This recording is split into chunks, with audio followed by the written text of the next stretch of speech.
అదేవిధంగా మన ఓరుగల్లుకు కన్నువిందులు చేసేటువంటి సప్తహారతి కార్యక్రమం కాశీలో ఏ విధంగానైతే ఆ ఆదిదేవుడికి ఆ మహాదేవుడికి సప్తహారతి ఇస్తామో అంతే వైభవంగా అంతే పవిత్రంగా సప్తహారతి ఇచ్చేటువంటి కార్యక్రమం కూడా ఇదే వేదికగా జరగనున్నది. దాని అనంతరము అనేక సాంస్కృతిక కార్యక్రమాలు ఉన్నాయి.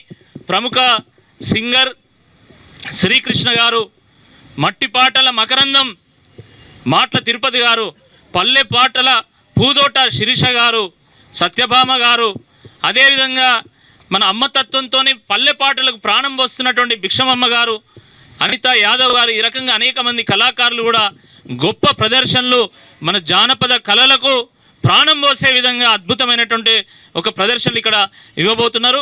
కాబట్టి ఓరుగల్లు ప్రజలందరికీ మళ్ళొక్కసారి మేము మీడియా ద్వారా పిలుపునిస్తున్నాం. మీరు పూజా కార్యక్రమంతో ఈ యొక్క సామూహిక జాగరణలో పాల్గొనాలి. 5:30కే ఈ పూజా కార్యక్రమం ప్రారంభమవుతుంది. చాలామంది అనుమానాలు వ్యక్తం చేస్తున్నారు, పాస్ ఉంటేనే రావాలని. పాస్తోని సంబంధం లేదు. ఇది సామాన్య ఓరుగల్లు ప్రజల కోసం ఏర్పాటు చేసినటువంటి ఒక కార్యక్రమం. ఎవరో విఐపీలకో వివిఐపీల కోసం చేసినటువంటి కార్యక్రమం కాదు. ఇది మనందరి కార్యక్రమం. పాస్లతోని సంబంధం లేదు. పాసులు ఉన్న వాళ్ళు కొంత ముందు కూర్చుంటారు, కానీ ఇది అందరూ ఆహ్వానితులే ఈ యొక్క కార్యక్రమానికి. కాబట్టి అందరూ ఈ యొక్క కార్యక్రమంలో పాల్గొనాల్సిందిగా మరొకసారి విజ్ఞప్తి చేస్తున్నాము.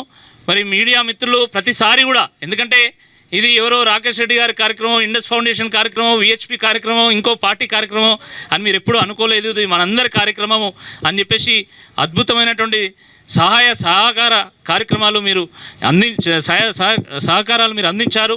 ఈసారి కూడా మీ సహకారాన్ని అందించి ఓరుగల్లుకి వేదికగా జరిగేటువంటి ఈ కార్యక్రమాన్ని రాష్ట్ర ప్రజలందరికీ కూడా అందించాల్సిన ఈ సందర్భంగా మీ అందరికీ కూడా నేను విజ్ఞప్తి చేస్తున్నాను. ఓరుగల్లు అనగానే గుర్తుకొచ్చేది మన కవులు, ఓరుగల్లు అనగానే గుర్తుకొచ్చేది మన కళాకారులు. అంటే ఓరుగల్లు అంటే కాకతీయులు, కట్టడాలు, కళారూపాలు, కవులు, కళాకారులు. ప్రపంచంలో ప్రతి ప్రాంతానికి ఒక ప్రాధాన్యత ఉంటుంది, ఒక ప్రాముఖ్యత ఉంటుంది. కానీ ఇంత వైవిధ్యం కలిగినటువంటి ప్రాంతం ప్రపంచంలో ఎక్కడ లేదు.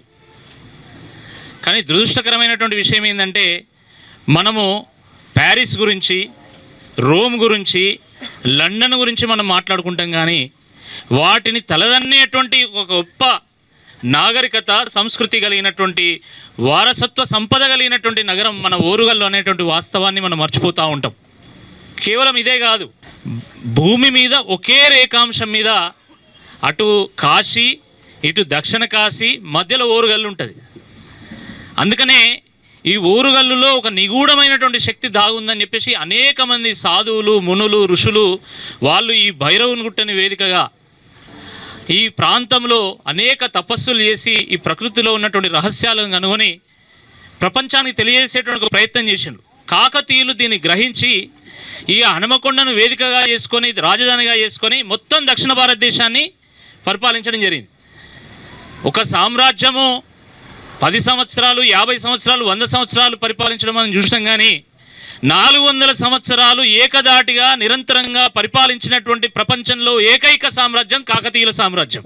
కాబట్టి ఈ ప్రాంతం యొక్క కళా వైభవాన్ని, సాంస్కృతిక వైభవాన్ని, ఈ ఆధ్యాత్మికతను, ఈ శివతత్వాన్ని చాటే విధంగా సామూహిక జాగరణకు ఒక వేదిక అవసరం అని చెప్పి 2020లో మేము భావించి